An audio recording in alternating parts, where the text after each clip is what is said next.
So this generation is certainly more independent, certainly more strong-headed. अब हम as parents इस generation के हम cause and effect ये सिखाना ही नहीं चाहते। मैं 100% इस बात से एग्री करती हूँ कि बच्चे को जल्दी से जल्दी अलग सुलाना चाहिए। आजकल बहुत सारे बच्चे डेटिंग पे जाते हैं। ये बहुत इंपॉर्टेंट बात है जो पेरेंटिंग के सेशन में मैं बताना चाहती हूँ पेरेंट्स को कि हर चीज हमारी मर्जी से भी नहीं हो सकती। हमारी एक आदत होती है कि बच्चे ने कुछ भी मांगने के बाद पहले हम नहीं कहते। क्यों 5 साल के बच्चे को, आपकी उम्र 30-35 साल है और आप 5 साल के बच्चे को नहीं संभाल पा रहे? अनकंफर्टेबल एक टॉपिक है, वो है किड्स का सेक्स का बारे में। हम हमारी लाइफ में डिसिप्लिन सीखे क्योंकि हमको हमारे पेरेंट्स का डर लगता था, ओके? और मुझे ये समझ में नहीं आता है कि उस डर से हमारा नुकसान क्या हुआ है। नमस्कार, अनुभव फाउंडेशনের ফেসবুক লাইভের দ্বিতীয় অনুষ্ঠানে আপনাদের স্বাগত। আমাদের আজকের বিষয় parenting A life time gift. Hour guest today doctor Swapna Sharma, a renowned motivator, spiritual counselor, life coach and author. Welcome Dr. Sharma. Doctor Sharma Nagpur के रहने वाली है। वो वहाँ अपना संगठन doctor Sapna spiritual counselling and life coaching centre चलाते हैं। Parenting counselling, relationship counselling, career counselling, psychometric assessment और मोटिवेशनल सेशन उनकी कुछ गतिविधियां हैं। Dr. Sharma is well known for her motivational lectures in corporate world. We are very grateful to her for sparing her valuable time for us. मैं subject पे आते हैं directly. आज हम पेरेंटिंग के लेकर बहुत चिंतित रहते हैं। एक्चुअली बच्चा जब 5 साल के नीचे होते हैं तो उसका जो टेंट्रम होता है ये सब लेके हम चिंतित रहते हैं, तनावपूर्ण रहते हैं, उदास भी हो जाता है किसी टाइम। जब 5 साल के ऊपर होते हैं तो हमारे शिकायत होते कि पढ़ते नहीं ठीक से, खाते नहीं ठीक से, बिहेवियर ठीक नहीं है। और जब टीनेज बन जाता है तो उसको जीवन शैली जो है, गतिविधियां जो है, बिहेवियर जो है, वो हमारा चिंता को नियंत्रण से बाहर कर देते हैं। कुछ समय पहले भी पेरेंटिंग नेचुरल माना जाता था, but now it is associated with pain. कितना दर्द जायज है और कितना दर्द क्रिएटेड है ये हमने जानना चाहता है। सो मैं पहले ही आपको रिक्वेस्ट करता है कि आपको जो प्राइमरी थॉट है आज का subject parenting a lifetime gift, इसमें आपका थॉट क्या है ये आप इलाबोरेट करें। So floor is yours ma'am. Okay, thank you. नमस्कार जी, नमस्कार, गुड इवनिंग। और मेरा सबसे फेवरेट विषय पेरेंटिंग और कई मायनों में फेवरेट विषय है क्योंकि पिछले 20 सालों से मैं पेरेंटिंग में काउंसलिंग कर रही हूँ। मैंने पेरेंटिंग पे किताब लिखी हुई है और मैंने अपने 2 बच्चे बड़े किए हुए हैं। तो एक बार आपको मैं बता दूं कि पेरेंटिंग जो है वो एक बार शुरू होती है तो कभी भी खत्म नहीं होती। चाहे आपके बच्चे 20 साल के, 25 साल के, 40 साल के हो जाए, उससे कोई फर्क नहीं पड़ता। आप पेरेंट है, आप जिंदगी भर आप पेरेंट्स रहेंगे। बस आपकी जो सवाल है, आपका जो टेंशन है, आपका जो स्ट्रेस है, आपकी जो चिंता है, उसके टाइप बदलते जाता है, लेकिन वो रहता जिंदगी भर है। नाउ द क्वेश्चन इज कि पेरेंटिंग हैप्पी हो सकता है क्या? क्योंकि आजकल पेरेंटिंग बोलने के बाद में इतना स्ट्रेस है कि यंग जनरेशन के कई बच्चे तो कहते हैं कि हमको बच्चे करने ही नहीं है, पैदा ही नहीं करने। तो इतना ज्यादा स्ट्रेस है बच्चों को पेरेंटिंग को लेकर। तो क्या ये स्ट्रेस सचमुच जरूरी है? सबसे बड़ा सवाल ये है कि क्या ये स्ट्रेस सचमुच जरूरी है जितना हम स्ट्रेस लेकर चल रहे हैं? अब पेरेंट्स कहते हैं कि पुराने जमाने की बात अलग थी, तब तो एडमिशन आसानी से हो जाते थे, तब इतना सेफ्टी का कंसर्न नहीं था, बच्चे सुनते थे। एक्चुअली पेरेंट्स को ये लगता है कि पुराने जमाने में बच्चे सुना करते थे और इसीलिए पेरेंटिंग का इतना स्ट्रेस नहीं था। वेल, टाइम तो जरूर चेंज हो गया है, लेकिन मुझे लगता है कि सबसे ज्यादा हमको अपने ऊपर या पेरेंट्स को अपने ऊपर काम करना बहुत ज्यादा जरूरी है, क्योंकि समय बदला है, बच्चे बदल गए हैं, ये बच्चे बदले हैं और समय भी बदला है। तो अब सवाल ये है कि हम बदल रहे हैं या हम नहीं बदल रहे हैं। जहां पर हम बदलना नहीं चाहते हैं, जहां हम बहुत रेजिस्टेंस दिखाते हैं, वहां पर पेरेंटिंग में बहुत ही अनहैप्पीनेस आपको देखने के लिए मिलेगी। अनहैप्पीनेस क्यों होता है बेसिकली, कि बच्चा एक डायरेक्शन में जाना चाहता है, आप उसको दूसरी डायरेक्शन में खींचना चाहते हैं सिंपली। चाहे वो उसको चाहिए, उसको वो उसके डिमांड्स हो, चाहे वो उसके पहनने वाले कपड़े हो, चाहे उसकी जो पढ़ाई हो, चाहे इसका करियर का चॉइस हो, चाहे उसको गर्लफ्रेंड या बॉयफ्रेंड वो रखना चाहता है, चाहे पार्टीज जाना चाहता है, वॉट एवर इट इज। सवाल जब डिस्प्यूट तभी होता है कि बच्चा एक डायरेक्शन में जाना चाहता है, हम उसको दूसरी डायरेक्शन में खींचना चाहते हैं।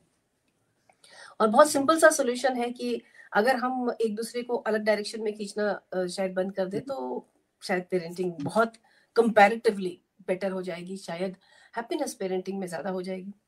लेकिन ये बात कहने के लिए बहुत आसान लगती है जब आपके अपने बच्चे होते हैं और उनकी डिमांड्स होती है जो समहाउ हमारे माइंड में फिट ही नहीं बैठती है कि ये कैसे हम इस बच्चे को इस चीज के लिए हाँ कर दें। और जब हम वो चीज हमारे दिमाग में नहीं बैठती है तो हम अपना पॉइंट ऑफ व्यू रखने की कोशिश करते हैं, जो आज की जो जनरेशन है वो आपका कुछ भी सुनना नहीं चाहती, because by the law of evolution every next generation is going to be sharper, smarter, more logical oriented. तो हर नेक्स्ट जनरेशन जो है वो अपने माँ बाप के लिए सवाल खड़े ही करते रहते हैं। आई एम श्योर मैंने अपने पेरेंट्स के लिए किया था, और जितनी कहानी मैं मेरे पेरेंट्स के बारे में सुनती हूँ, उन्होंने भी अपने पेरेंट्स के लिए कुछ सवाल खड़े किए हुए थे। तो ये हमारे बच्चे हैं, ये तो करने ही वाले हैं हमारे लिए सवाल खड़े। तो दोनों चीज के बीच में हम एक बैलेंस कैसा लाए कि हम बच्चे को सब चीजों की परमिशन भी नहीं दे सकते, हर चीज उसकी मर्जी से भी नहीं हो सकती है, और हर चीज हमारे मर्जी से भी नहीं हो सकती। अब ये बहुत इंपॉर्टेंट बात है जो पेरेंटिंग के सेशन में मैं बताना चाहती हूँ पेरेंट्स को, कि हर चीज हमारी मर्जी से भी नहीं हो सकती। तो ये दोनों के बीच का बैलेंस क्यों नहीं बन पाता है, क्यों बच्चे इतने ज्यादा जिद्दी हो गए हैं, क्यों आज बच्चे धमकियां बहुत पेरेंट्स को देते हैं, ये अगर हम बात समझने की कोशिश करें कि कहाँ से इसकी शुरुआत हो रही है, तो शायद हम एक बैलेंस लाकर पेरेंटिंग के प्रोसेस को भी थोड़ा हैप्पी प्रोसेस हम बना सकते हैं। तो शुरुआत इसकी कहाँ से होती है? एक छोटा सा बच्चा आपके घर में पैदा होता है, बहुत प्यारा सा, आपको दुनिया भर का प्यार आता है उसके ऊपर। अब ऐसा है कि इस जनरेशन में तो हमने एक बच्चा पैदा करना है या दो बच्चा पैदा करना है वो बड़ी मुश्किल से। तो वो बच्चा जो है वो पूरे घर का बड़ा लाड वाला बच्चा होता है वो, और 6 महीने का होता है तो उसके लिए इतनी चीजें आती हैं जो 6 महीने के बच्चे को जिसकी समझ में नहीं आती। फिर वो 1 साल का होता है तब भी उसके लिए इतनी चीजें आती है। फर्स्ट बर्थडे मैंने देखा है कि लोग इतनी धूमधाम से मनाते हैं, खूब पार्टी की जगह बुक करेंगे और खूब सारे लोगों को बुलाएंगे, जो आते हैं वो भी बड़े बड़े गिफ्ट लेकर आते हैं। इसमें से कुछ भी बच्चे को जिंदगी भर याद नहीं रहता है, कुछ भी नहीं याद रहता, लेकिन फर्स्ट बर्थडे हम अपने लिए मनाते, बच्चे के लिए नहीं। थोड़ा और बड़ा होता है, उसकी पसंद की चीजें, उसको जो चाहिए वो, क्योंकि बड़ा प्यारा प्यारा सा लगता है। फिर वो जो है उसको अपनी एक अथॉरिटी समझ में आने लगती है, उसके अपने एक विचार डेवलप होने लगता है, उसकी चॉइसेस डेवलप होना शुरू हो जाती है। और चॉइसेस डेवलप जब होती है तो वो चीजें मांगता है। और उतना छोटा बच्चा क्या मांगेगा? पुराने जमाने में शायद सिर्फ चॉकलेट मांगा करता था, अब मोबाइल मांगता है, अब बड़ी कैडबरी मांगता है, अब पिज्जा मांगता है। 1.5 साल का बच्चा क्यों मांगता है? क्योंकि उसको उतना एक्सपोजर है। सही है गलत है मुझे नहीं पता, उसको उतना एक्सपोजर है, उसने उतनी चीजें दुनिया में देखी, इसलिए उतनी चीजें मांग रहा है वो। मेरी जब बड़ी बेटी हुई थी तो हमारे घर में कोई उसके पहले छोटा बच्चा नहीं था काफी समय से, तो कार्टून नेटवर्क वाला हमको ओरिएंटेशन ही नहीं था कि कार्टून नेटवर्क नाम की कोई चीज होती है। हमारे घर में कार्टून नेटवर्क लगता नहीं था, तो मेरे बच्चे ने 5 साल की उम्र तक कोई 5-6 साल की उम्र तक टीवी देखा ही नहीं उसने। लेकिन मेरे ख्याल से 5-6 साल की उम्र में उसको जॉन्डिस या कुछ टाइफाइड हो गया था, जिसकी वजह से उसको स्कूल से घर में रहना पड़ा। फिर वो दिन भर घर में रहती थी तो धीरे धीरे कार्टून नेटवर्क लगने लगा, और उसने कार्टून नेटवर्क देखना शुरू किया। और तभी जब वो 5 साल की थी, मेरी दूसरी बेटी आई, मेरी दूसरी बेटी ने शायद पहले दिन से कार्टून नेटवर्क देखा। तो ये आप जनरेशन वाइज समझने की कोशिश करिए कि उनका एक्सपोजर आपसे बहुत ज्यादा है, और वो एक्सपोजर उनको दे कौन रहा है? सबसे इंटरेस्टिंग बात है जो मुझे पेरेंट्स को मैं बार बार लेकर घुमा के उसी पॉइंट पे आती हूँ कि सारी चीजें हम ही दे रहे हैं उसको। अगर उसको एक्सेस कोई चीज दी है हमने दी है, अगर उसको हम सारी इच्छाएं पूरी कर रहे हैं हमने की है, अगर उसको बचपन से हम टीवी, कार्टून नेटवर्क या एक्सेट्रा दिखा रहे, हमने दी हुई है, वो अपने आप से नहीं देखने लगा है। लेकिन ये जो छोटा सा बच्चा है, ये चीजें मांगना शुरू करता है, इन अलग अलग चीजों की। अब देखिए, अब यहाँ से मतलब अगर आपका बच्चा 8 महीने में बोलने लगता है या 1.5 साल में बोलने लगता है, तभी से वो आगे कैसे बिहेव करेगा, उसके बीज बोने शुरू हो जाते हैं। और वो नहीं बो रहा है, हम बो रहे हैं। वो तो जो है वो है, वो इस दुनिया में आया हुआ है। कैसे शुरुआत होती है उसकी? तो वो छोटा बच्चा जो है वो बार बार चॉकलेट मांगता है। मैं चॉकलेट का एग्जाम्पल देना चाहती हूँ। पहले चॉकलेट मांगता है। अब इंटरेस्टिंग बात यहाँ पर ये होती है कि हम हमारी एक आदत होती है कि बच्चे ने कुछ भी मांगने के बाद पहले हम नहीं कहते, ठीक है। और मोस्ट पेरेंट्स मुझे ये कहते हैं कि जस्टिफाइड भी है, हम दांत खराब हो जाएंगे उसके अगर इतनी चॉकलेट खाएगा, तो हमको उसकी चिंता होती है, इसीलिए हम मना करते हैं। चलिए कोई बात नहीं, आप जिस चीज में बिलीव करते हैं वो चीज सही, ठीक है। तो बच्चे के दांत खराब हो जाएंगे इसलिए आप उसको चॉकलेट नहीं देना चाहते, परफेक्ट। लेकिन बात यहाँ नहीं रुकती है, वो बच्चा जिद करता है। और जब वो बच्चा जिद करने लगता है तो घर में जितने बड़े लोग हैं उसमें से एक पिघल जाता है और उसको वो चॉकलेट पकड़ा देता है। आप समझिए यहाँ पर क्या हो रहा है। आपको लगेगा कि ये तो एक हार्मलेस छोटी सी चॉकलेट है, छोड़ो, दे दो ना, क्या बात है।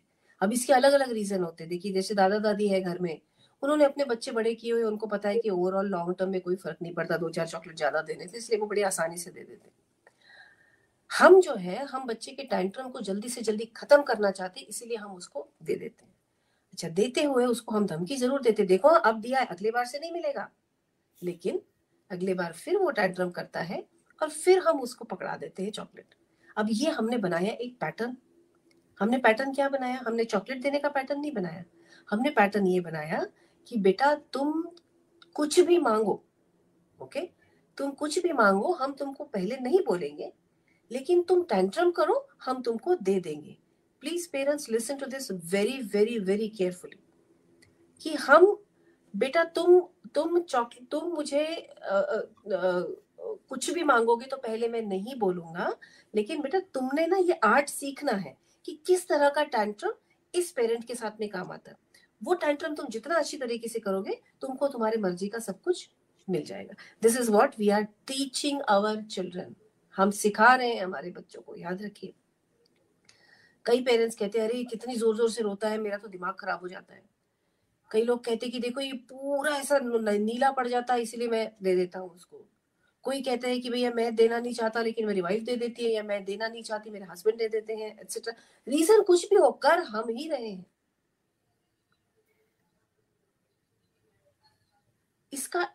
इसी का सब मल्टीप्लीकेशन आगे जाके, बच्चा, छोटा बच्चा जो है वो, दुनिया का कोई बच्चा आसानी से खाना नहीं खाता। हम एक 1.25 साल के आसपास तक उसको पूरा खाना खिलाना शुरू करते। कोई बच्चा जल्दी जल्दी खाना नहीं खाता है। ये मदर के लिए एक बहुत ही बोरियत भरा काम होता है, क्योंकि बच्चे को खिलाना जरूरी है और उसके बाद में उसके अपने काम बाकी है, या उसको आराम करना है, या वॉट एवर XYZ। पर बहुत ही इरिटेबल बात होती है बच्चे को खाना खिलाना, छोटे बच्चे को।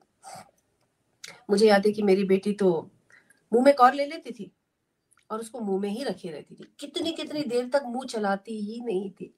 तो and it would be very very irritable, क्योंकि मुझे ये लगता था कि इसको तो बॉस ये कितना टाइम लगाएगी, मैं अपने काम पे कैसे जाऊंगी, मैं अपना काम कैसे करूंगी आगे का।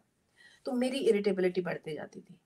तो आज जो है, आज पेरेंट्स ने बहुत आसान तरीका ढूंढ के निकाला है पेरेंट्स बच्चों को खाना खिलाने का।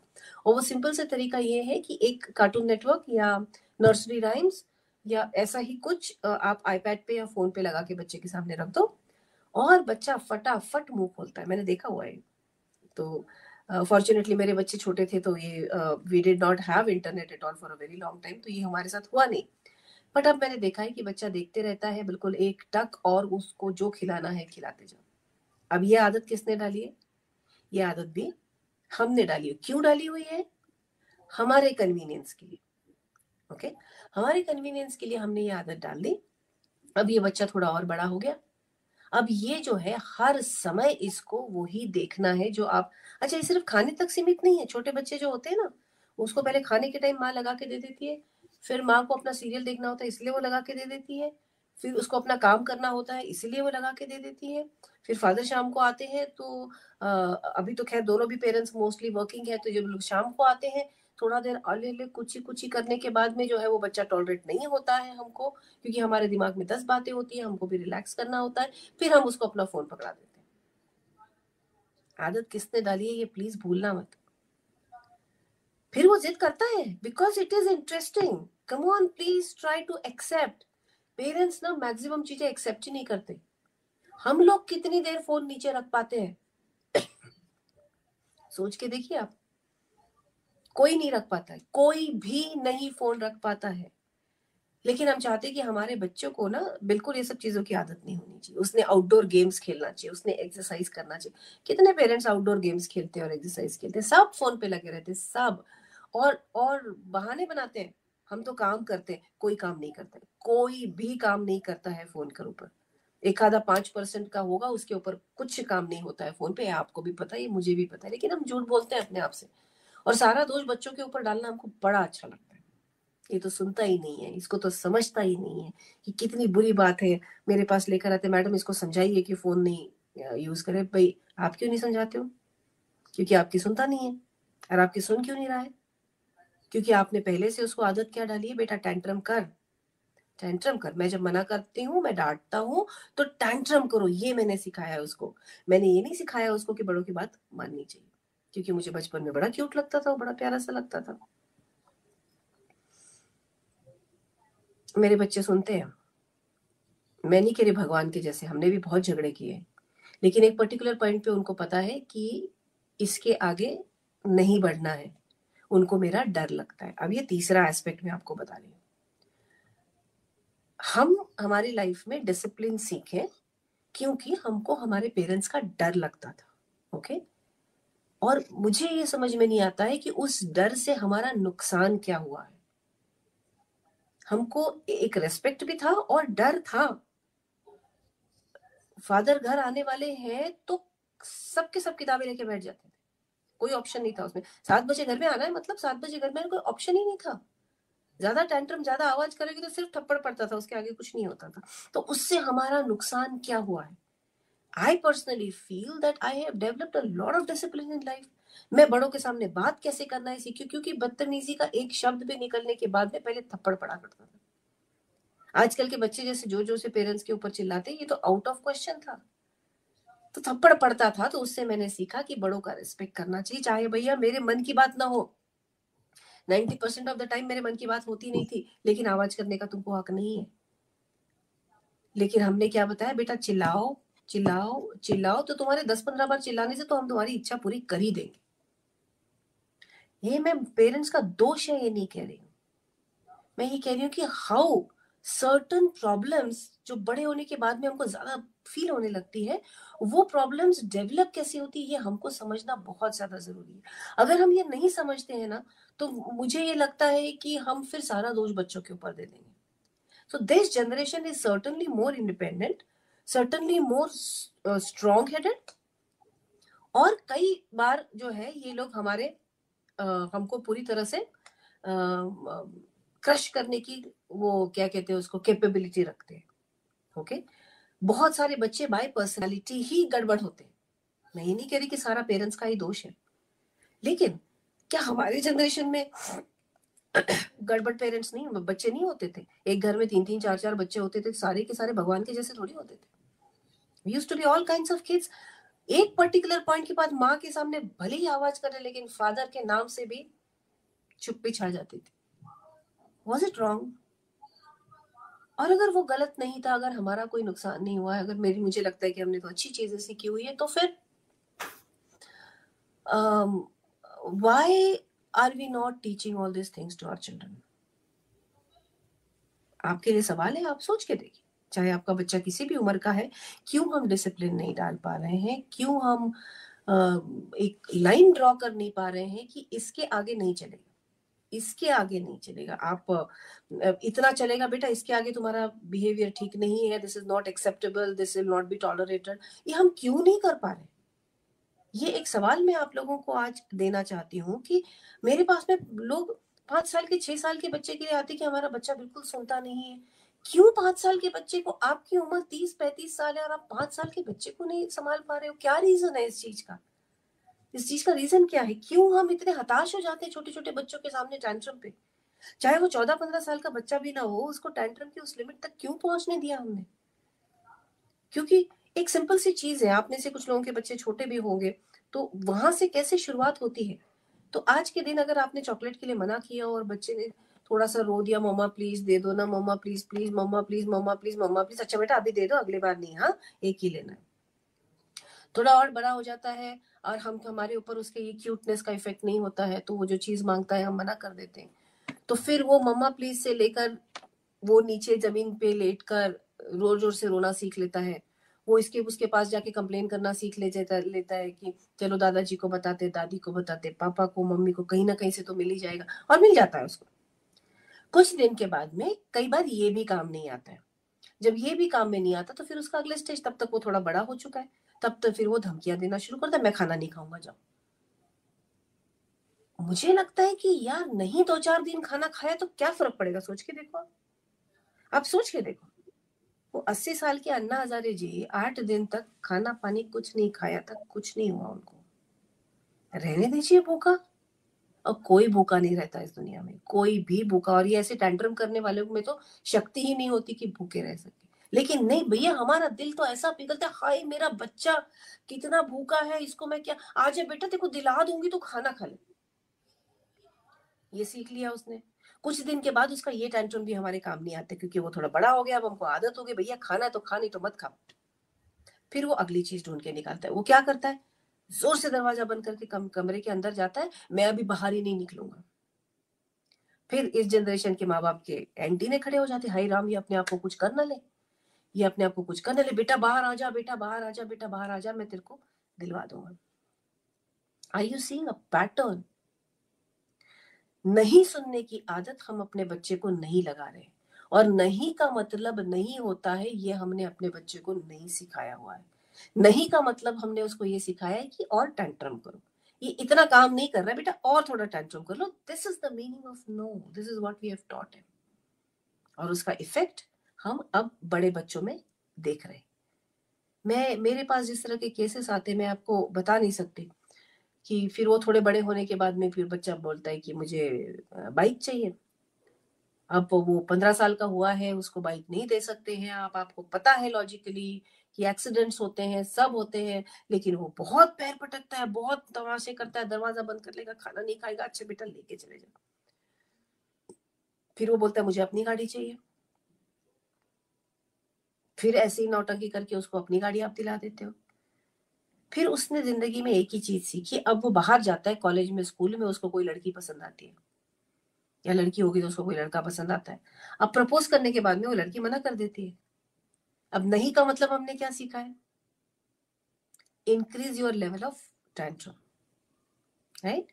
फिर वो ऐसा यहाँ पे कहीं पे काट काट के जाता है, दिखाता है उसको, देख तेरे लिए मैंने क्या किया है, अब तो तुझे हाँ बोलना ही पड़ेगा। इसके आगे मैं नहीं बोलूंगी। बच्चों को डिसिप्लिन, सबको डिसिप्लिन, आई मीन मैं जनरली भी देखती हूँ बड़े लोगों को भी। अब हमारे देश में सफाई नहीं रखते लोग, ये एक कॉमन लेवल लगा हुआ है कि लोग सब जगह गंदा कचरा डालते हैं, सब डालते हैं, सब डालते हैं। यही लोग जब बाहर की कंट्री में जाते हैं जहां पे तुरंत पेनल्टी होने के चांसेस है, वहां नहीं डालते ना। क्यों नहीं डालते? क्योंकि उस पनिशमेंट की डर से नहीं डालते। ऐसा नहीं कि बहुत सुधर गए वहां जाके, उस पनिशमेंट के डर से नहीं डालते हैं। तो हर उम्र में सिखाया जा सकता है, अगर उसको, उस व्यक्ति को ढंग से ये दिखाया जाए कि इसके आगे नहीं चलेगा, इसके आगे तुम्हारे साथ में बुरा होगा, इसके आगे तुमको क्या सहन करना पड़ेगा। अब हम एज पेरेंट्स इस जनरेशन के, हम कॉज एंड इफेक्ट ये सिखाना ही नहीं चाहते कि भैया कि ये जैसी करनी वैसी भरनी जो बोलते हैं कि ये करोगे तो ये तुम्हारे साथ होगा, ये हम सिखाना ही नहीं चाहते। मुझे याद है कि बचपन में मुझे बहुत लगता था कि मेरे फादर मेरी बहुत तारीफ करे, लेकिन मैं कितनी भी मेहनत कर लूं मेरे बहुत मार्क्स तो नहीं आते थे। और जब मेरे मार्क्स एक बार थोड़े कम आए थे और मैं थोड़ी नाराज होकर बैठी थी, तो मेरे फादर ने मुझे बहुत सिंपली कहा था, इतनी पढ़ाई में तो इतना ही आएगा। और बहुत बुरा लगा था, लेकिन समझ में एक चीज तो आ गई थी कि मेहनत और करनी पड़ेगी। बुरा लगा था लेकिन मेहनत और करनी पड़ेगी, ये समझ में आया था। आज जब बच्चा जल्दी टाइम पे तैयार नहीं होता है, उसके बस का टाइम हो जाता है, और बच्चा मतलब मैं 5 साल के बच्चे की बात नहीं कर रही हूँ, मैं 10 साल का, 12 साल का, 15 साल का बच्चा, माँ बाप सुबह से अरे बेटा उठ जा, अरे बेटा उठ जा, अरे बेटा, जैसे कि इन्हीं को जरूरत है, उसको जरूरत नहीं है। फिर बड़ी मुश्किल से एहसान किए जैसा वो उठता है, और धीरे धीरे धीरे धीरे धीरे माँ बाप पीछे से, अरे 5 मिनट में बस आएगी, अरे बेटा 3 मिनट में बस आएगी, हमको कोई मतलब नहीं है। क्यों हमको मतलब नहीं है? क्योंकि हमको पता है जब बस छूट जाएगी तो बस के पीछे पीछे गाड़ी लेके माँ बाप दौड़ेंगे, जो भी आगे का स्टॉप होगा वहां पर छोड़ के आ जाएंगे। तो हम क्यों मेहनत करें? क्यों करें हम? जब हमको स्कूल में डांट पड़ती है, जब हमको स्कूल में हमारा काम कंप्लीट नहीं होता, तो हमको पता है कि हमारे पेरेंट्स को इतनी शर्म आती है कि वो खुद जाके हमारा काम करके आते हैं। मैक्सिमम पेरेंट्स जो मुझे पता है कि जब बच्चा छुट्टी लेता है तो उसके नोट्स लिखते हैं बैठ के। नोट्स लिखना तो छोड़ दीजिए, उसके दोस्तों से कॉपी मांग के लाना भी पेरेंट्स का अपना काम होता है। प्रोजेक्ट्स, हमारे बच्चे का प्रोजेक्ट भैया सबसे सुंदर होना चाहिए, चाहे वो पहली का बच्चा है, चाहे दूसरी का हो, चाहे 5वीं का बच्चा हो, माँ बाप सब छोड़ के लग जाते कि मेरा सबसे सुंदर बनना चाहिए। इसमें बच्चे का कुछ भी नहीं है, सब हमारा है, सब हमारा है। फिर पेरेंट्स मुझे कहते कि हमने नहीं किया तो बच्चा नाराज हो। अरे तो नाराज होने दीजिए ना, उसको कब सीखने मिलेगा कि भैया दुनिया में नाराजगी होती है, लाइफ इज नॉट फेयर, तुमको अपने हिस्से का दर्द संभालना पड़ेगा, तुमको अपने हिस्से की तकलीफ झेलनी पड़ेगी, that is what life is. और क्योंकि हम ये बचपन से नहीं सिखाते, इसलिए ये जो बच्चे हमारे घर के बाहर जाते हैं और दुनिया उनको पूछती नहीं है, तब फिर ये सुसाइड और एडिक्शन जैसी चीजों में आ जाते हैं। क्योंकि हमने तो सिखाया नहीं। हमने क्या सिखाया? बेटा तू कुछ भी कर, तेरी लाइफ सेटल करने के लिए हम हैं यहाँ पे। सो व्हाट इज हैपनिंग? बच्चे को इस दुनिया के लिए हम तैयार नहीं कर रहे हैं, लेकिन हम पता नहीं अजीब अजीब चीजों से उसके ऊपर झगड़ा करते हैं। जैसे मैंने कहा कि चॉकलेट के ऊपर झगड़ा, गर्लफ्रेंड नहीं होनी चाहिए, बॉयफ्रेंड नहीं होना चाहिए तुम्हारा। अरे गर्लफ्रेंड बॉयफ्रेंड अगर नहीं होगा तो there is something wrong with your child. मेरी बात समझने की कोशिश करिए। बहुत सिंपल सी बात मैं बोल रही हूँ कि आदमी और औरत, मेल और फीमेल नेचर ने बनाए हैं, मैंने नहीं बनाए। और मेल और फीमेल नेचर ने इसीलिए बनाए थे कि दोनों का एक दूसरे की तरफ अट्रैक्शन होना चाहिए, ताकि आगे के जनरेशन में बढ़ती जाए। ये सिंपल नेचर का रूल है। आपको लगता है पुराने जमाने में आपने नहीं किया? अगर आपने नहीं किया, वो इसलिए नहीं किया कि आपको अपॉर्चुनिटीज कम थे, डर पेरेंट्स का बहुत ज्यादा था, सोसाइटी का डर बहुत ज्यादा था, और इतना ज्यादा शायद आपको मिलने नहीं दिया जाता था, लेकिन पसंद तो आता था कोई ना कोई। अब इनके पास में पूरी फ्रीडम है, एक ही बेंच पे लड़का लड़की बैठते हैं, स्कूल में दिन भर साथ में रहते हैं, कॉलेज में दिन भर साथ में रहते हैं, तो अट्रैक्शन होगा नहीं क्या? और नहीं होगा तो there is something wrong, definitely.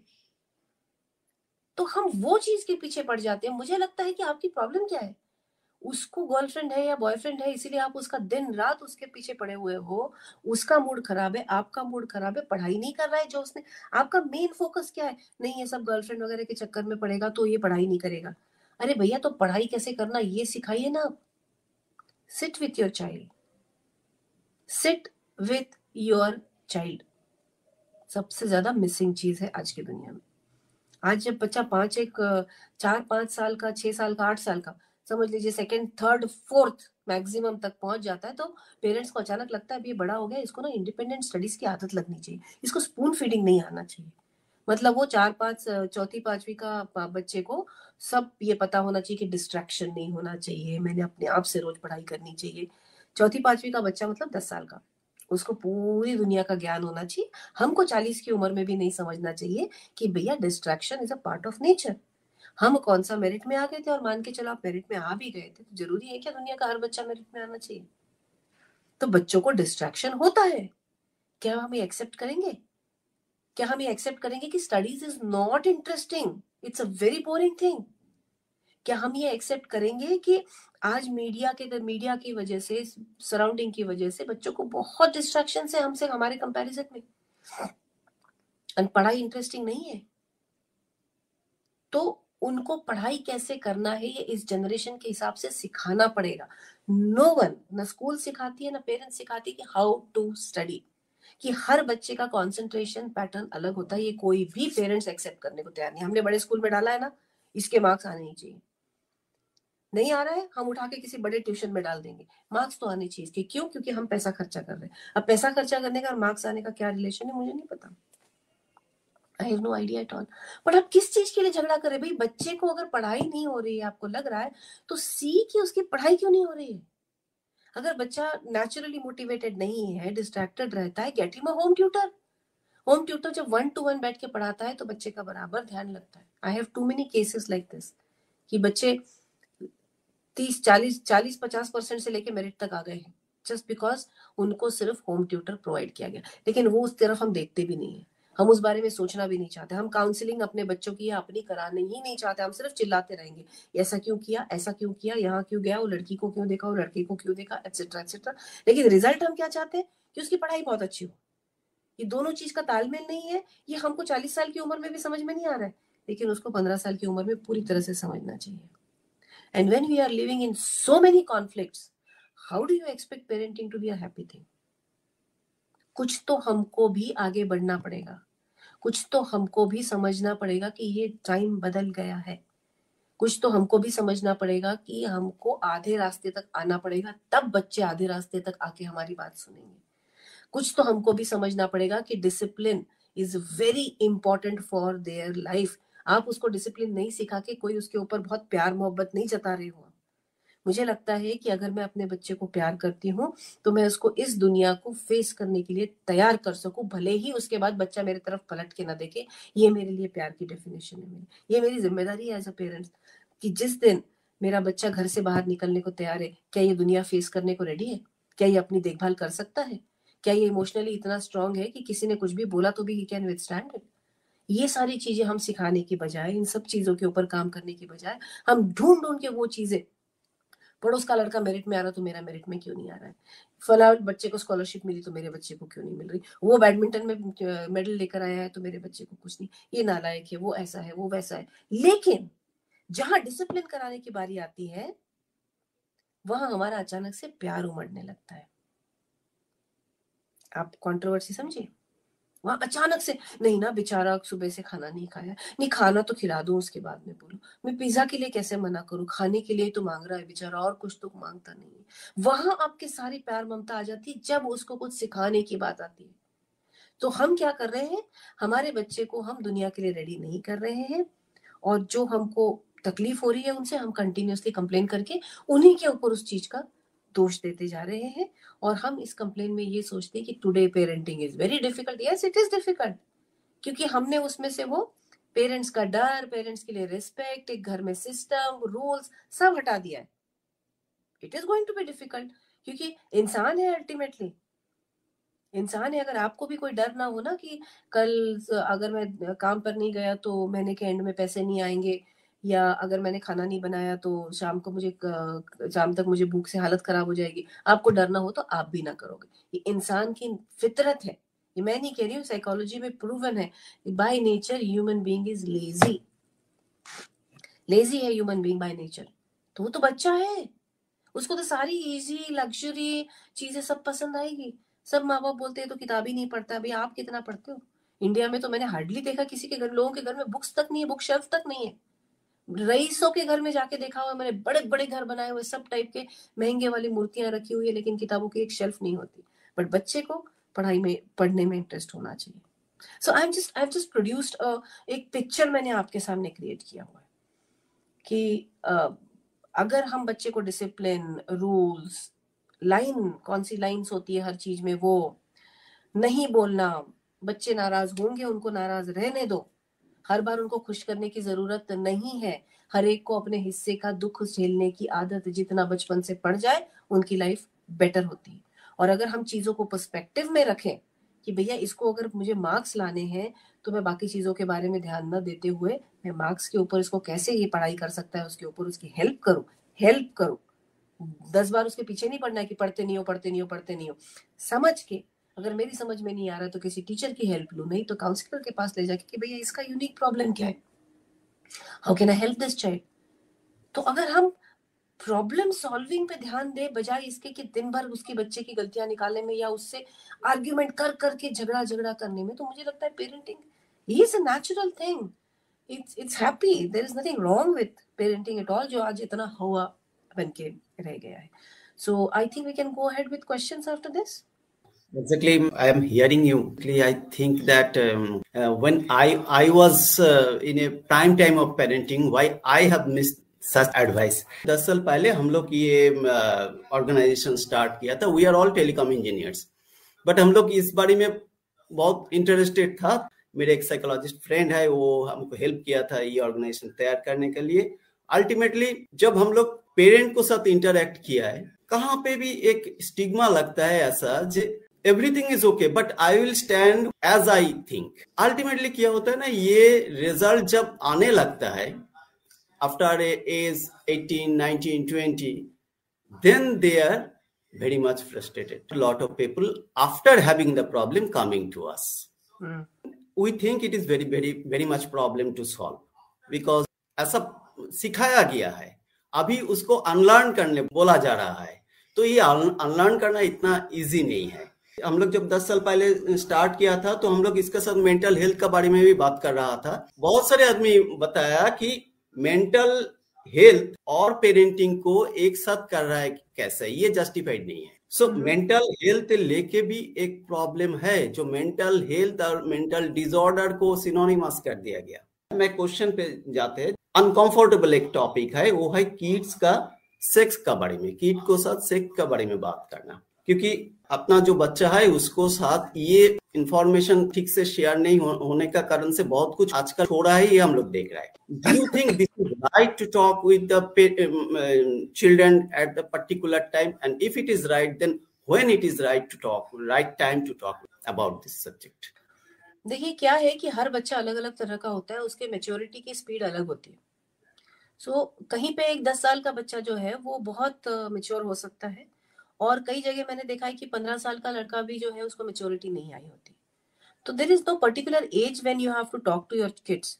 हमको अपने बच्चों को देखते रहना चाहिए, उनको समझना चाहिए, उनको देखते रहना चाहिए कि किस तरह की एक्टिविटीज में ये इन्वॉल्व हो रहा है, किस तरह की चीजें टीवी पर देखना पसंद करता है, वो लैपटॉप पे क्या करता है, वो क्या वो आपका बेटा या बेटी हो, क्या ये दरवाजा अक्सर बंद करना चाहते हैं, क्या वो बाथरूम में बहुत बहुत समय तक टाइम स्पेंड करते हैं। ये सारे इंडिकेटर्स होते हैं जिससे हमको लगता है कि now the kids are understanding something. सब नहीं, बट उनका सेक्सुअलिटी का फीलिंग, देखिए सेक्सुअलिटी जो है वो बचपन से होती है हमें, ओके, इट्स बाय बर्थ। और छोटे छोटे बच्चे भी अगर आपने देखे होंगे कि एक 2 साल का बच्चा, 3 साल का बच्चा जिसको सेक्स नहीं समझ में आता है, बट वो भी कई बार अपने प्राइवेट पार्ट्स को टच करता है जब पेरेंट्स उसको बताते हैं कि नहीं बेटा ये अच्छा नहीं होता है, इसको टच मत करो, क्योंकि उसको फीलिंग्स होती है। मीनिंग नहीं समझ में आता है बट फीलिंग्स होती है उसको, राइट। तो कब उस पर्टिकुलर बच्चे में कब वो फीलिंग्स थोड़े और मेरे ख्याल से सीरियस हो जाए, ये हमको थोड़ा ध्यान रखते रहना पड़ता है। अभी क्या है ना कि हर पेरेंट ये चाहता है कि बड़ी अच्छी फीलिंग्स आती है पेरेंट को जब वो बोलते हैं कि नहीं नहीं हमारा बच्चा वैसा नहीं है। अभी वैसा नहीं है मतलब कैसा नहीं है, I mean sex is a natural thing. वैसा नहीं है मतलब कैसा नहीं है, राइट। तो आप कितनी दिन तक अपने आप से झूठ बोलोगे, कितने दिन तक इस चीज से बचोगे। तो basically you have to be aware of how your child is growing, उसको आपने देखते रहना है। सेकेंडली, अगर आप अपने बच्चे से इस विषय पे बात करने में कंफर्टेबल नहीं है तो कोई बात नहीं, इट इज वेरी नेचुरल। बच्चे भी शायद आपसे इस विषय में बात करने में कंफर्टेबल नहीं हो, बट देन अगर आपको लगता है कि अब ये टाइम आ गया है तो देन यू शुड इंश्योर कि आप अपने बच्चे को कोई काउंसलर के पास में लेकर जाए, या तो फिर अगर फैमिली में आपके ऐसा कोई हो जिसके साथ में बच्चा बहुत घुल मिल गया है। कई बार क्या होता है कि बच्चे का कोई बहुत कम उम्र का चाचा होता है, या लड़की की कोई मौसी होती है जो यंग होती है, जिसके साथ में बच्चियां बहुत बड़ी फ्रेंडली हो जाती हैं, तो इन लोगों की हम हेल्प ले सकते हैं कि आप इन विषय पे बात करो, या तो फिर बेहतर यही है कि आप काउंसलर से बात करें कि भाई ये विषय हमको हमारे बच्चे के बारे में बात करनी है, हम नहीं कर सकते, आप हेल्प करें। आजकल बहुत सारे बच्चे डेटिंग पे जाते हैं, इंफॉर्मेशन देते हुए ना भी देते हुए, इस विषय में आप क्या कहें, इसको कैसे हैंडल करेगा पेरेंट? देखिए, एक चीज तो ये है, मुझे लगता है dating is a very mature thing, क्योंकि पहले तो वो जमाना था जब केवल अरेंज मैरिजेस हुआ करती थी। बीच का जो एक बहुत समय इंडिया में आया जब लव मैरिजेस होना शुरू हुई बहुत सारी, तो प्रॉब्लम इंडिया में सबसे बड़ी क्या है कि आप एक व्यक्ति से मिलो, अगर आपको वो पसंद आ गया है तो उसी को डेट करो, उसी से शादी करो। अब जब आपको कोई पसंद आता है तो आपको उसकी 2-4 चीजें पता होती है, you don't know that person, उसको जानेंगे कब आप? तो माँ बाप का क्या नजरिया है कि भैया एक के साथ हो तो ठीक है, 10 लोगों के साथ में जाती है मेरी बेटी, मतलब उसका कैरेक्टर खराब है। सिंपल सी समझने की चीज है कि शी हैज टू अंडरस्टैंड, जाएगी लोगों के साथ, मिलेगी, उनके साथ में टाइम स्पेंड करेगी, तो पता चलेगा ना कि ये मेरे लिए सही है या नहीं है।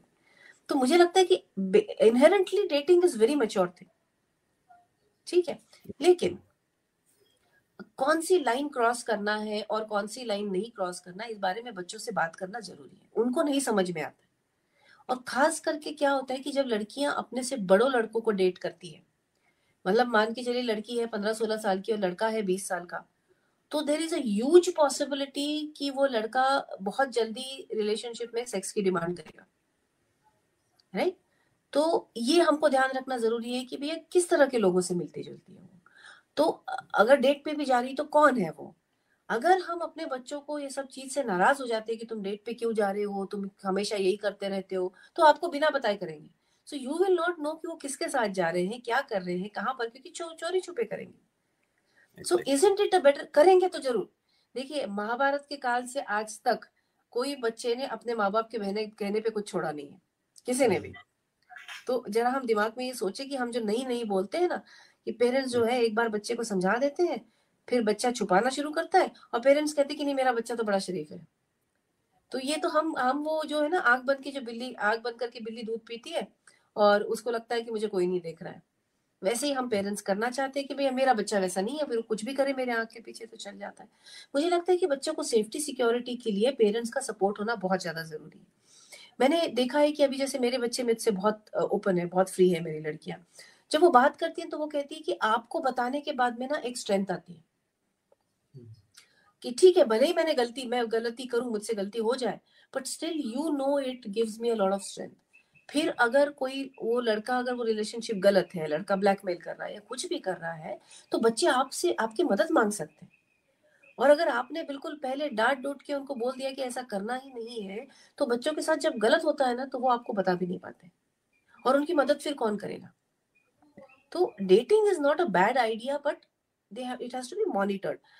मुझे ये लगता है कि मेरे बच्चों को जब भी कोई लड़का पसंद आया है तो मैंने उसको बोला है कि घर पर लाओ, मैं भी गप्पे लगाऊंगी। तो when the boy starts coming home, उसको खुद ही एक सेंस ऑफ रिस्पॉन्सिबिलिटी आ जाती है, वो गड़बड़ नहीं करता है, क्योंकि उसको पता है पेरेंट्स इन्वॉल्व है, तो वो गड़बड़ नहीं करता। जहां पर पेरेंट्स बहुत डांटते हैं, लड़कियों को छुप छुप के मिलना पड़ता है, वहां तो पक्का उनका फायदा लिया जाता है। सो अगर बोल रही है लड़की आपकी या लड़का बोल रहा है कि डेट पे जाना है, तो टॉक विथ हिम कि अरे डेट मतलब क्या, तुम लोग क्या क्या करते हो डेट पे, अच्छा फिर मुझे I would also be interested, लेकर तो आओ एक बार घर पे उसको, which ever way it is, ताकि आपका बच्चा आप में कॉन्फिडेंस फील करे, और ताकि आपका बच्चा अगर उससे गलती हो जाती है, अगर उसको गलत इंसान मिलता है, तो आपकी मदद ले सके। एज ए पेरेंट, मेरे चाइल्ड क्या कर रहा है ना, वो क्या बनने जा रहा है, इसमें कहाँ हम फोकस ज्यादा करें? देखिए, दोनों चीजों की अपनी अपनी जगह है। मुझे लगता है कि ये दोनों के भी अलावा तीसरा जो सवाल है वो ज्यादा इंपॉर्टेंट है। तीसरा ये है कि मेरा बच्चा क्या है, व्हाट इज माई चाइल्ड। सबसे पहले तो पेरेंट्स ने ये कोशिश करनी चाहिए समझने की कि मेरा बच्चा क्या है। हम क्या करते हैं कि we have a common definition of what a child should be. बच्चा जो है वो भगवान के जैसा होना चाहिए, हर पेरेंट को लगता है कि मेरा बच्चा दिखने में बहुत अच्छा होना चाहिए, भगवान के जैसा सीधा होना चाहिए, कभी बदतमीजी नहीं करना चाहिए, उसने कोई उल्टे सीधे सवाल नहीं करना चाहिए, उसने चुपचाप से पढ़ाई करना चाहिए, बहुत सारी पढ़ाई करना चाहिए, और उसके बाद में उसने अच्छी जो नौकरी करना चाहिए, और मैं बताऊं वहां पर उसने शादी करना चाहिए। लेकिन ऐसा जो बच्चा है जिसको आप जिंदगी भर दिमाग इस्तेमाल नहीं करना देना चाहते, आप चाहते हैं कि वो होशियार भी हो। अगर मेरा बच्चा स्मार्ट है, दिमाग है उसको, तो वो सब बातें मेरी क्यों सुनेगा? अगर मेरी हर बात चुपचाप से सुनता है और अपने दिमाग से कुछ भी नहीं करता है, तो I should be worried about the child कि भैया इसका दिमाग ये बाहर की दुनिया में कैसे सरवाइव करेगा। सो व्हाट इज माय चाइल्ड, ये आइडियल डेफिनेशन बच्चे का हटा के ना मेरा बच्चा क्या है समझने की कोशिश करिए। और ट्रस्ट में ऊपर वाला कभी भी गलती नहीं करता है। हर एक बर्थ जो है वो पर्पस के साथ होता है। यहाँ पे हर एक व्यक्ति किसी चीज के लिए बना हुआ है। लेकिन अगर आपको लगता है कि इंजीनियरिंग बेस्ट करियर है, मेडिकल बेस्ट करियर है, सीए बेस्ट करियर है, बाकी सब बेकार है, और उसी में आप अपने बच्चे को ठोक पीट के घुसाने की कोशिश करेंगे, तो you will find all types of problems happening. तो अपने बच्चे को समझिए आप, उसके लिए कौन से टाइम पे कौन सी चीज जरूरी है। करियर का टाइम आएगा तो करियर का डिस्कशन जरूरी रहेगा कि ये क्या बनेगा, क्या करेगा, और वो क्या कर रहा है, किससे मिल रहा है, किस तरह से बिहेव कर रहा है, वो भी अपने टाइम पे जरूरी। बट अगेन, हर घर में भी हर बच्चा अलग होता है। So what is applicable to one child may not be applicable to other child at all. So what is my child is a more important question. एक क्वेश्चन है ऐसा, जे उन्होंने कहा कि जे उनका जो चाइल्ड उन सोशल मीडिया 13-14 ईयर्स ओल्ड है, गर्ल है, सोशल मीडिया में ऑनलाइन क्लास चलता है, उसके बाद सोशल मीडिया में ज्यादा टाइम देते हैं। तो बहुत बार उन बच्चों को साथ बात किया है, लेकिन सॉल्व नहीं हुआ। तो उन्होंने सोच मैंने बोल रहा है अभी कैसे बात अभी करें। अभी मैंने जी एक बात कही है कि महाभारत के टाइम से आज तक कोई भी बच्चे ने, माँ बाप ने बोला इसलिए कोई चीज छोड़ी नहीं है। तो ये तो तरीका काम करने ही नहीं वाला। आपको कितना भी लगे कि मैंने बहुत समझाया उसको, ये ना आप पे काम भी आता जब आप यंग थे, ना आपके बच्चों के ऊपर काम आने वाला। आप गलत गलत चीज कर रहे हैं तो कहाँ से आपको सक्सेस मिलेगा। अब दूसरी चीज, ये एक्सेप्ट करना बहुत जरूरी है इस जनरेशन के पेरेंट्स को कि now we have a technical generation.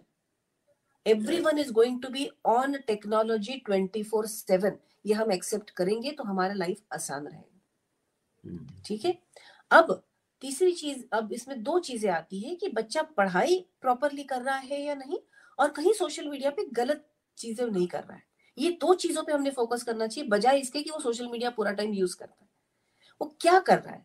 अगर 13-14 साल की बच्ची है, तो मुझे लगता है कि पेरेंट्स को ये बहुत क्लियर होना चाहिए कि बच्चे के फोन में पासवर्ड अलाउ ही नहीं होना चाहिए, अलाउड ही नहीं होना चाहिए। अगर बच्चा पासवर्ड यूज करने के लिए जिद करता है, तो पेरेंट्स की जिम्मेदारी बनती है कि उससे फोन या लैपटॉप ले लिया जाए, भले ही बच्चा स्कूल अटेंड ना करे। उसके लिए वो पनिशमेंट होगी कि भैया तुमको दिया है ये इस चीज के लिए, तुम गलत इस्तेमाल कर रहे हो। देखिए मैं आपको एक्सपीरियंस से बताती हूँ, बच्चे का अगर 1 साल भी वेस्ट हो गया ना लाइफ में, कोई फर्क नहीं पड़ता, कुछ भी फर्क नहीं पड़ता। और मैं तो 2-4 दिन हफ्ते भर की बोल रही हूँ। ठीक है, तुम अगर बोल, बच्चा जनरली यही बोलता है कि ठीक है आप मुझे ये नहीं करने दोगे ना, मैं क्लास नहीं अटेंड करता। भैया मत करो, ले लो, उठा के रख लो अपने पास सब, हफ्ता भर में उसको तकलीफ होने लगेगी। लेकिन क्या ये आपकी हिम्मत है? पता नहीं पेरेंट्स को क्यों ऐसा लगता है कि एक दिन स्कूल मिस हो गया तो मेरे बच्चे का क्या जिंदगी में नुकसान हो जाएगा। वही मैंने कहा कि कॉज एंड इफेक्ट सीखने दीजिए बच्चे को। भैया ये रूल्स है घर के, टेक्नोलॉजी यूज करने के ये रूल्स है, तुमको चलते हैं तो मिलेगा, नहीं तो पढ़े रहो, कोई जरूरत नहीं है पढ़ाई वढ़ाई करने की, तुमको जो करना है करो। तो ये जो तरीका है ना, ये पेरेंट्स को अपनाना बहुत ज्यादा जरूरी है। मैंने मेरे घर में ये रूल लगाया था कि रात को 10 बजे के बाद दोनों के फोन मेरे कमरे में रहने चाहिए। तो चाहे जो हो जाए, रात को 10 बजे के बाद में किसी के पास में फोन लैपटॉप नहीं रहेगा। क्योंकि रात को 10 बजे के बाद में जब सोशल मीडिया पे बच्चे कनेक्ट करते हैं या रात के टाइम कनेक्ट करते हैं स्पेशली, देखिए रात का time is a sensuous time. रात के टाइम कोई भी एक दूसरे से पढ़ाई की बातें नहीं करता है। बात सब क्या करते हैं, तुम कैसी हो, तुमने क्या किया आज। फिर वो बोलेगी कि अरे मैंने ना आज खाना नहीं खाया क्योंकि मम्मी ने डांटा था। अरे पर तुम तो इतनी अच्छी हो, तुम्हारी मम्मी ने क्यों डांटा, I know you are such a nice girl. इसमें कनेक्शन होने में कितना टाइम लगता है अपोजिट सेक्स के साथ में। एक ही एग्जांपल दिया मैंने आपको। तो मेरे टाइम पे रूल मैंने एक ये बनाया था कि रात के टाइम पे फोन किसी के कमरे में रहेगा नहीं, number 1। Number 2, passwords were not allowed for a very long time.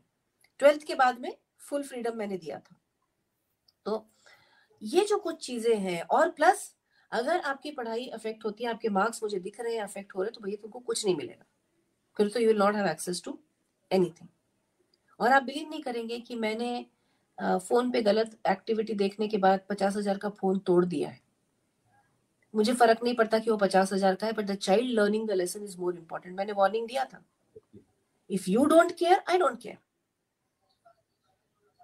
तो ये करने की अगर आपकी तैयारी होगी तो बच्चों के सोशल मीडिया के बारे में चिंता करिए, नहीं तो उनको जो करना है करने दीजिए। Because parenting is a tough job. Parenting is about taking tough decisions. Parenting is about standing firmly against the tantrum that children throw. It's an active responsibility. Parenting is not कि आप बच्चे पैदा कर लो और उनको डांटते रहो, दैट्स नॉट पेरेंटिंग। बच्चे जब थोड़ा बड़ा हो जाते हैं आफ्टर 2 years और 3 years, जो को स्लीपिंग जो होता है, पिता माता के साथ माता के साथ मदर के साथ सोते हैं, कहा जाता है कि ये ठीक नहीं है, सेपरेटली सोना चाहिए। इस बारे में आपका टिप्पणी किया है, और क्यों अलग, अगर अलग सोना है तो क्यों? जी, मैं 100% इस बात से एग्री करती हूँ कि बच्चे को जल्दी से जल्दी अलग सुलाना चाहिए। उसके कारण मैं आपको बताती हूँ। ओके, देखिए, बहुत सारे बच्चों को, मतलब जो अभी एडल्ट है जो लोग, बहुत सारे एडल्ट्स को अपने पेरेंट्स की सेक्सुअल एक्टिविटी याद है। बहुत सारे बच्चों को, एडल्ट्स को। ओके, सो जो पेरेंट्स को लगता है कि बच्चे सो रहे हैं, उनको सेंस होता है कि जो हो रहा है वो अलग कुछ है। सेंस होता है बच्चों में। दूसरा, मैंने आपको ये बताया है कि बचपन से सेक्सुअल फीलिंग्स होते हैं, एकदम बचपन से। ओके, जब बच्चों के आसपास कुछ इस तरह की एक्टिविटी होती है तो उनके सेक्सुअल फीलिंग्स ज्यादा जल्दी मैच्योर होने शुरू हो जाते हैं। दूसरा क्या है कि क्योंकि और इसके साथ में हमारे मीडिया का एक्सपोजर बहुत ज्यादा है, तो उनको ये तो दिखता है कि ये कुछ है ऐसा, लेकिन जब वो अपने आसपास कुछ इस तरह की एक्टिविटी महसूस करते हैं तो उनको सेक्सुअल स्टिमुलेशन होता है। अभी हमारे पास बहुत सारे केसेस हैं, बीच में हमने न्यूज़पेपर में या इधर उधर भी पढ़ा हुआ था कि तीसरे स्टैंडर्ड का बच्चा जो है वो सेकंड स्टैंडर्ड की बच्ची को उसके प्राइवेट पार्ट्स में कुछ पेंसिल डाल रहा था, एटसेट्रा एटसेट्रा। ऐसे बहुत सारे केसेस हैं हमारे पास में। तो ये इतने जल्दी शुरू हो जाता है कि मैक्सिमम स्टिमुलेशन इसका एक तो मीडिया से आता है और दूसरा है to be with the parents. ये एक एस्पेक्ट हो गया इस चीज का, ठीक है। दूसरा एस्पेक्ट ये है कि जब बच्चे आपके छोटे होते हैं तो आप भी बहुत यंग है। बच्चे आपने कमरे में सुलाए इसलिए आप अपनी सेक्सुअल एक्टिविटी कम कर देते हो, which is not good for you. क्योंकि sexual activity is very important for your connection, for your stress relaxation, for your good emotional bonding. हर चीज के लिए इट्स एसेंशियल फिजिकल एक्टिविटी। तो बच्चे कमरे में सोए इसलिए कितने पेरेंट्स जो है वो there is no communication between them. कई तो बच्चे क्योंकि रात को देर देर तक सोते ही नहीं है, इसीलिए वो फादर दूसरे कमरे में और मदर बच्चों को लेके एक कमरे में सोती है। तो यंग एज में जब आपकी सेक्सुअल एक्टिविटी पीक पर होती है तब आप उसको पूरी तरह से खत्म कर देते हैं। तो this is the beginning of an end of your relationship. बच्चे तो बड़े होके निकल जाएंगे, बट इस स्टेज से जो रिलेशनशिप खराब होना शुरू होता है, ये लाइफ लॉन्ग हस्बैंड वाइफ सफर करते हैं इस चीज से। जब तक बच्चे घर में रहते हैं तब तक तो हम बड़े बिजी रहते हैं उनके साथ, उनका नाम ले लेके हम सब चीजें टाइम निकाल देते हैं। लेकिन जब बच्चा घर के बाहर चले जाते हैं तब हस्बैंड वाइफ में कोई कनेक्शन नहीं रह जाता है by that time. So it is not good for the child and it is not good for the parents either to sleep in the same room. जब तक आप फीड कर रहे हो तब तक आप उस बच्चे को अपने कमरे में सुलाओ, सही बनता है। फॉरेन कंट्री में जब आप प्रेग्नेंट होते हो तब आपके डिलीवरी के पहले नर्स आके आपके घर में देखती है कि बच्चे का अलग कमरा बना है कि नहीं बना है। This is research based. हमको लगता है कि उन लोगों को कि फॉरेनर्स को, वेस्टर्नर्स को, they don't have any emotions, they are not good parents, but ऐसा नहीं है। दिस इज रिसर्च बेस्ड कि माँ बाप का रिलेशनशिप भी इंपॉर्टेंट है, कि ये सब चीजों का बच्चे के ऊपर असर पड़ता है, इसीलिए उसको अलग कमरे में सिलाया। और कौन से क्या वहां के सब बच्चे बिगड़ के निकलते हैं क्या क्योंकि अलग कमरे में सिखाया है, सुलाया है इसलिए? तो ये सारी चीजों को ध्यान में रखते हुए जितना जल्दी बच्चे को इंडिपेंडेंटली आप एकदम बचपन से आदत करोगे ना तो उसको डर नहीं लगेगा। जब आप 4-5 साल की उम्र में उसको अलग करते हैं ना, उसको डर का समझ आने लगता है कि डर क्या चीज है, फिर बहुत मुश्किल हो जाता है उसको अलग सुलाना। डर का मतलब या अकेलेपन का मतलब समझने के पहले अगर ये आप इंट्रोड्यूस करते हैं तो it is always better. So madam, 1 hour we have spent with you.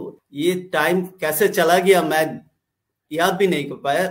अभी आपका किताब में जाता है. ये किताब मैंने पढ़ा है, spiritual parenting lessons from your children. So it's a beautiful book. आपका किताब से एक क्वेश्चन जी. What are the dangerous mistake of parenting? जी जी, मैंने जो अभी आपको बताया ना, ये सारे डेंजरस मिस्टेक्स की मैंने एग्जांपल्स आपको दिए. एग्जैक्टली कि आप टेंट्रम बच्चे का बढ़ावा देते हो. You don't teach the child to learn say you listen to no. आप अपने बच्चे को कॉज एंड इफेक्ट नहीं सीखने देते हो कि जो करोगे उसका फल मिलेगा. ये सारी चीजें डेंजरस मिस्टेक इसलिए क्योंकि आगे जाकर जो है वो बच्चे की लाइफ में बहुत प्रॉब्लम होता है उसको दुनिया में सरवाइव करना.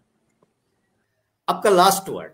मुझे ये लगता है कि मुझे पता नहीं, आप लिसनर्स तो हमारे किसी भी एज ग्रुप के हो सकते हैं.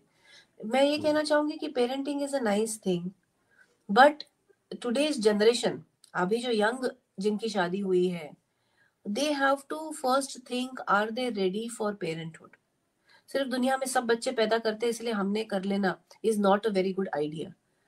हमारी जो जनरेशन थी ना, हमको बचपन से ही घर में कॉम्प्रोमाइज, सैक्रिफाइस, एडजस्टमेंट ये नेचुरली सिखाया जाता था.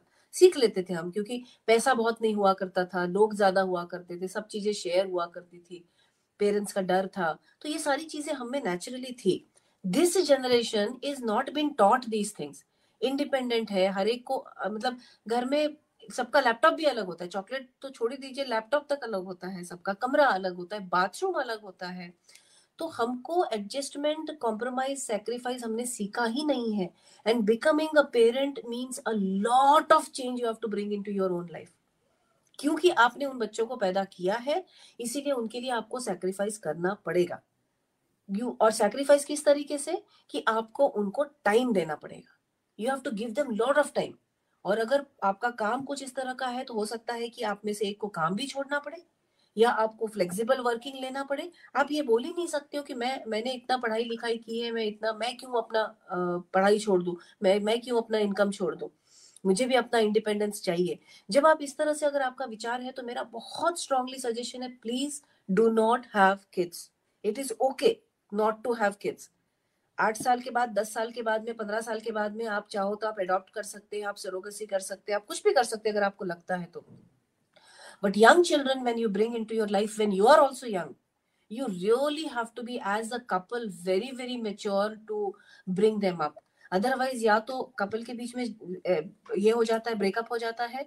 बच्चे तो बहुत ज्यादा सफर कर रहे हैं, बहुत ही ज्यादा सफर कर रहे हैं, क्योंकि बच्चे को आप कुछ भी दीजिए, बच्चे के लिए emotions and emotional wellbeing is the most important factor.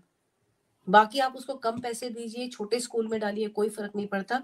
Emotional wellbeing is what makes helps you to survive in the world. तो अगर इमोशनल वेलबींग के लिए पेरेंट्स का प्रेजेंट होना जरूरी है. उसके लिए जरूरी है कि पेरेंट बच्चे को बहुत सारा टाइम दे, उसके साथ डिस्कस करे, उसके ग्रोथ के लिए जो जरूरी है वो सब करे. और अगर आपको लगता है कि आपको कोई सैक्रिफाइस नहीं करना है या आप अपनी जिंदगी अपने ढंग से ही जीना चाहते हैं, it's okay, There's nothing wrong in it. पर लोगों के प्रेशर में आके प्लीज बच्चे पैदा मत करिए, because it's not good for you, it's not good for the children either. क्योंकि फिर आजकल क्या हो रहा है कि बड़ी इंटरेस्टिंग चीज आजकल ये हो रहा है कि लड़कियां अपने इन-लॉज के साथ रहना नहीं चाहती. ओके, बट उनकी जब डिलीवरी होती है तो वो अपने मदर को बुलाती है. उसके बाद में वो मदर के पास में जिद करती है कि अब मैं काम पर कैसे जाऊंगी, कौन देखेगा, तो फिर मदर वहीं रह जाती है. सो उस मदर का लाइफ भी गड़बड़, राइट. तो आप इसके उसके बेसिस पे, उसके भरोसे पे बच्चा मत पैदा करिए.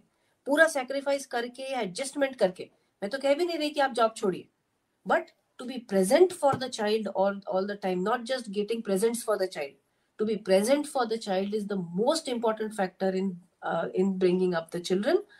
दूसरा कि आपको बच्चे इस तरह से बड़े करने चाहिए कि ये बच्चे आपके घर से निकले तो दुनिया में कुछ भी सहने के लिए उनमें ताकत होनी चाहिए. भले ही ये प्रोसेस में बच्चे आपको हेट करने लगे, उससे कोई फर्क नहीं पड़ता, लेकिन फोकस ये होना चाहिए कि मैंने बच्चे को इस दुनिया में लाया है, मेरा काम है कि मैं उसको उसकी जिंदगी के लिए तैयार करूं. तो ये दो चीजें मैं बहुत ही इंपॉर्टेंट पेरेंट को सजेस्ट करना चाहूंगी. तीसरा, finally, parenting is an experimental thing. क्योंकि हर बच्चा अलग होता है, हर पेरेंट अलग होता है, कोई रूल नहीं है कि आप ये करोगे तो आपके बच्चे का लाइफ अच्छा होगा। सो अगर आपको पेरेंटिंग में डिफिकल्टी जा रही है तो please take help from experts. मतलब काउंसलिंग के लिए या किसी भी एक्सपर्ट के पास में सब कुछ बिगड़ने के बाद जाने से कोई सेंस नहीं बनता। अगर आपको रोज की लाइफ में लग रहा है कि मेरा बच्चा गलत डायरेक्शन में जा रहा है या इसकी पोटेंशियल है बट वो नहीं पढ़ रहा है या जो भी है XYZ, तो पहले हेल्प लीजिए, क्योंकि you are not an expert on parenting. The experts are expert क्योंकि उन्होंने इस चीज को स्टडी किया। आपके पास तो एक्सपेरिमेंटल है। तो please take help as possible. And finally, बच्चा आने का मतलब ये नहीं है कि आपका लाइफ खत्म हो गया। Live your life. If you are not happy, बच्चे को आप कुछ भी दे दिए, आपका बच्चा ढंग से इमोशनली बड़ा नहीं होगा। So first learn to be happy and then only you can help your child to be happy. चलो, thank you. Thank you, ma'am. Thank you. We are closing the live broadcast. Thank you.